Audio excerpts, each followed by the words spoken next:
Right then, this is a quick walk around video, and for a car we've never had. We obviously specialise in Honda and Lexus cars, but we do take non-Japanese cars in as part exchange, and this is one, and this is quite an exceptional one by all accounts. It's a Saab 1.8 turbo sport, although it's a 2-litre engine size, so I don't know why they badged them like that. BMW do the same sort of thing. I'm sure someone will enlighten me. Manual car. This is a rare car. It's only done 42,000 miles with a lovely service history, and it is in fantastic condition. Only one or two minor blemishes which I'll show. I mean, they are minor, but the front of the car really clean. Lights and lenses are clear and intact. Bonnet, I can't see any stone chips anywhere. Near side of the car, lovely and smooth in the panels, no indentations. Alloys very good, just obviously light curbing, which you're going to naturally get after what, 13, 14 years. I mean, it's incredibly original. Rear alloy very good. On the back, bumper corners lovely and clean. It says 1.8T, but 2-litre on the logbook, turbo edition. Proper car. Offside, again, very clean in the panels. There's no it's just such a crisp looking car in every single way, and the main panel looks absolutely lovely. Fine alloy, really good. So to come to the only exterior blemish, and this is, you can see here, this is rippled slightly, well, it looks like someone's tried to go in there because you've got a couple of sort of soft dents. So I mean, it could easily be done, chips away could do that, and you just get a new trim, or probably cheaper still off eBay for next to nothing. But the whole point of these videos is to show anything in the car, no matter what, but that's been factored into the price of the car already. Coming to the boot area now, really good sized boot, and it's in beautiful condition. Let's come into the back now, lots of leg room and leather work. And interior, like the exterior, is in absolutely fantastic condition. Coming on the passenger side, full set, obviously original Saab mats. Passenger seat there, not been given an awful lot of use because it's in lovely condition. Finally coming in on the driver's side, again door card, lovely and clean. This is the footwell area, and driver's seat is in incredible condition for a car of its age. So inside the car now, as always, the engine's running, so the dash can be seen illuminated in here. Just going to blow it down a fraction. I'm not sure whether that would be in a standard Saab radio, I very much doubt it, but rather natty looking one. It looks like it's just bonded something down there. That's about, again, in terms of the interior, that's about all I can see, because it is in just lovely condition in here. Put in there for you, 42,532 miles. And there are no warning lights on here at all. Finally, just to show you, owner's manual pack and lock wheel nut key, all here and present with the car. Right then, this is a quick road test video, and this is for a Saab 9.3, and it's the 1.8T turbo edition. As I said in the walk around video, it's according to the logbook at least, it's a 2-litre, or 1998 cc's, but each their own. The car is registered DY59GYR, and with a mileage of just 42,532 recorded.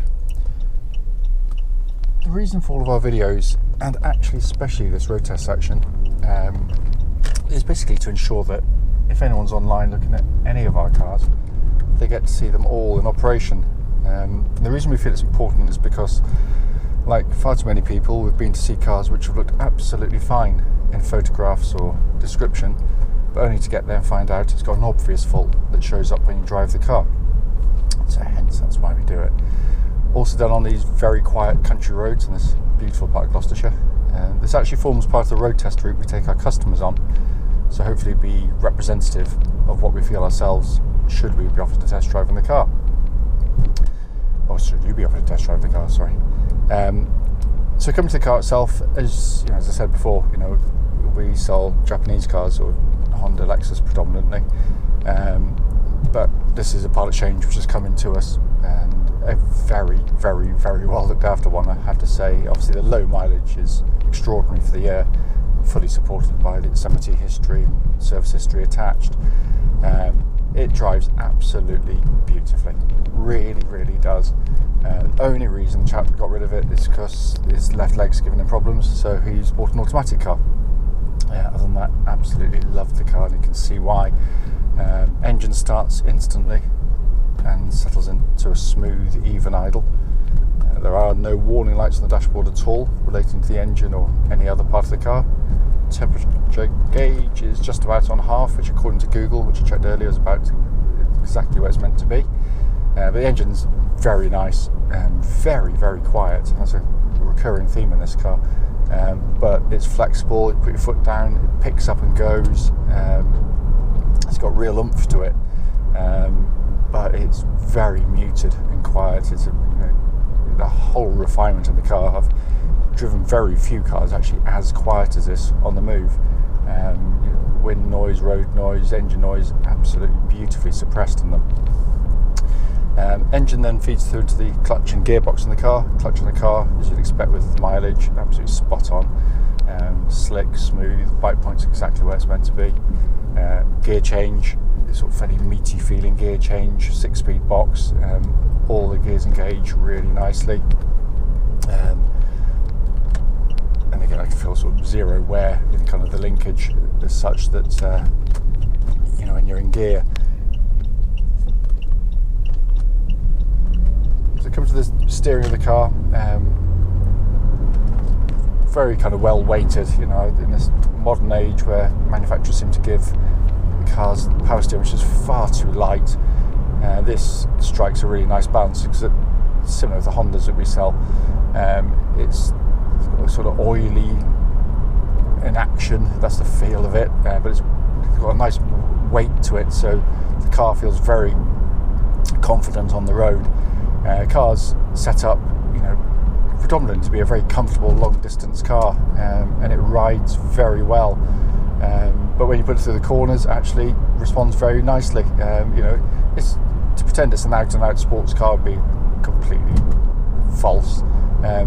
But it accomplishes what it needs to accomplish very well. When you go into a corner like this one here, slightly yumpy off camber, just turn in minimal movement, minimal fluster, nice and flat, and then the engine then holds you out. So it just does a really nice job.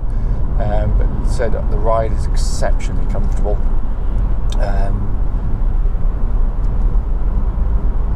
Also, by the way, just listening out for any kind of noises that shouldn't be there. There's any sort of rattles, clonks coming from underneath the car, and it's absolutely nothing at all. It's as solid as a rock. And I'm just going to give the brakes a bit of a thump, make sure one's behind me. But yeah, excellent brake pedal. I'm not going too mad because there's someone catching me. But yeah, there's no sort of pulsing or vibrations coming back through the brake pedal, so all in fine fettle there.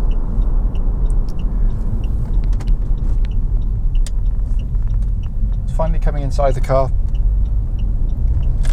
it's been very, very well kept. I mean, the whole car has, apart from a couple of minor things which I picked up on the walk around video, but they are minor indeed for a car this age. It is typical Saab, bolted together brilliantly. There's no kind of squeaks or rattles from inside the car. Everything I've pressed thus far, and I've not pressed every single button, I've not tried the HFT system for sake of argument. We don't sort of cover that kind of thing anyway, but I'm sure it works. The air conditioning pumps out lovely cold air, because we tried that in a warm workshop earlier on. As I said, you've got this kind of big screen radio system being fitted to the car, and again that is playing and works perfectly well. Heated seats, again, working exactly as they should. Dash binnacle is your classic Saab affair, just very neatly done. It's I'm not going to go on about kind of aircraft stuff because that's pointless in a car. But what it does do, it means you look at the gauges, you take the information in instantly and look away, which is how gauges should be, not overly fussy, and it's very nicely presented. Then you got this big leather-bound steering wheel, again feels nice and meaty in hand. Here I am, 60 miles an hour, It's so quiet in here, really, really is. But a lovely car, really lovely car. Surprised me actually. As I said, you tend to get blinkers on because you know your own. You sell your own kind, and most cars, by comparison to what we sell, they're just not as good really after the kind of miles they've done or the age when you drive them. But this is I can see why people like them, because it's got a bit of character to it. But it feels a solid lump of a car, I have to say. But it also feels like a car that if you want to sort of go across Europe, you wouldn't get out the other side feeling as though you'd broken your back. It's quiet, refined, and very, very comfortable indeed. And driving it, I can't fault it in any way.